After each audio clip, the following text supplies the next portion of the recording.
Greetings smartwatch fans! Balik ulit tayo dito sa Smartwatch Pinoy TV at kung napapansin nyo, meron tayong T800 Ultra 2 smartwatch. Isa sa mga affordable smartwatch at latest na smartwatch sa Series 9 category. Okay? Patuloy pa rin, ito pa rin ay Watch Ultra Clone smartwatch at gumagamit ng HRY Fine application. Sa mga shopping site, minsan marketed ito as T800 Ultra 2 Max smartwatch.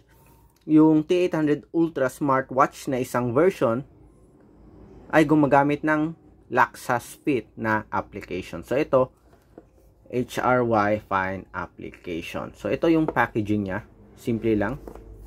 Okay? Pero much better compared sa mga previous packaging ng smartwatches. And hindi ko sigurado, pero baka ito ay isang upgrade ng popular na T800 Ultra smartwatch. So, contents ng box sa loob, meron tayong smartwatch, of course. Ito yung sporty strap. Merong extra strap, wireless charging, at user manual. Sa design naman, pareho pa rin naman. 49mm yung design or yung size. Meron tayong crown button at pillow shape button. Meron pa ring action button dito. At of course, speakers. Sa likod naman, okay, katulad ng mga ibang smartwatch na Watch Ultra Clone, okay, parang standard naman na mayroong watch strap lock at merong star screw sa likod. Okay, so sabi nila mas madaling palitan yung battery kung meron kang extra battery just in case na hindi na mag-work yung smartwatch nyo. And of course, yung sensor natin. So, take a look yung design natin. Take a look at the design. So, ganun pa rin naman. Titanium color yung finish. Beautiful looking smartwatch yung meron tayo dito. Okay, so paganda ng paganda, okay, yung mga Watch Ultra Clone sa market ngayon. Okay, so ito yung UI nya. So ito, rotary button to. So gumagana siya. Okay, pwede nyong palitan yung watch face using rotary crown button. At ito, okay, home and somewhat return button din. At yung sa gilid, okay, dedicated sa sports mode. So, yun yung mga function ng buttons sa T800 Ultra 2.9 smartwatch or T800 Ultra 2 Max smartwatch. Again, sa Series 9 category ang smartwatch na ito. Okay. So, ito nga lang yung problema dito, ano, na medyo natatanggal. Palitan nyo na lang ng match or yung precise, medyo makapal na strap. Okay, much better na strap. Okay, so sa UI at features, tingnan natin. Sa taas, meron tayong notifications. Usually, nagpapalit minsan, kung minsan sa baba at sa taas yung mga quick settings. Yun yung style ng mga Watch Ultra Clone ngayon. Okay, ito naman sa baba yung settings, yung quick settings. May brightness display, may flashlight, Bluetooth. Ito naman yung menu style. So ilang meron tayo dito? Grid style, Gypsophilia style, Grid 9 style, list slide, Grid 12 style, Gypsophilia style, Grid 9 style, list slide, at Grid 2 style. Okay.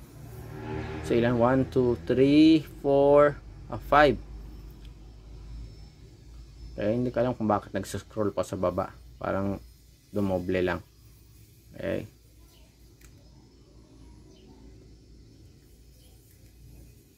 So, dito, meron tayong split screen. Sa kabila, may mga watch faces. Pwede din. Okay, usually, pag nag-swipe ka sa ibang smartwatch, yung mga main features yung nandito. Okay, to access yung main features, press nyo lang ito. So, naka-grid style tayo. So, meron tayong dials, contacts, call log. Ito ay para sa Bluetooth calling. May message notifications, may automatic activity tracking, may sleep monitoring, sedentary alert, Bluetooth camera. Okay.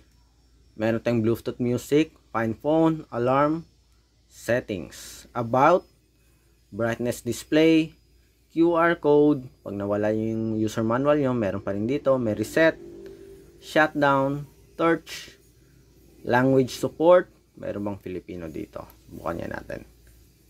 Filipino or Tagalog. Uy, wala akong nakikita dito. Okay. Ayun, may Filipino. Hindi Filipino, but Filipino. May sports, heart rate monitoring, blood pressure, blood oxygen, weather report, stopwatch, calculator, style, Siri, WhatsApp, Facebook, Skype, Twitter para sa notifications.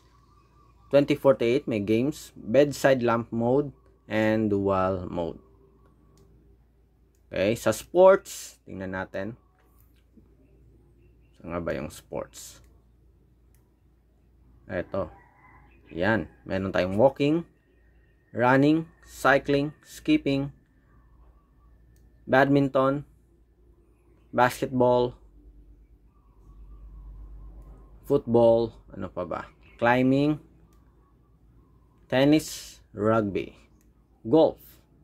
Marami nun palang laman to. Yoga, workout, dancing. Check natin ulit. Baseball, elliptical machine, indoor cycling, free training, at rowing. So, kahit papano, marami siyang sports na loaded sa smartwatch na ito. Okay, so tingnan natin. For example, walking. So, minomonitor niya yung time, distance, at calories. Balik. Okay. So, sa menu options, tingnan natin. Alamin natin kung ano yung look. Grid style, gypsophilia. Ito yung parang bubble style. Bubble type. Yun. Zoom in. Yan. Okay. Then, grid 9 style.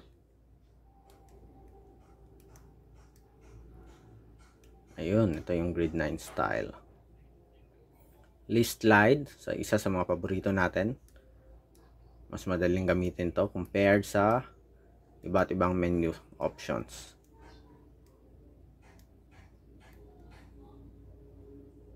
Balik ulit tayo.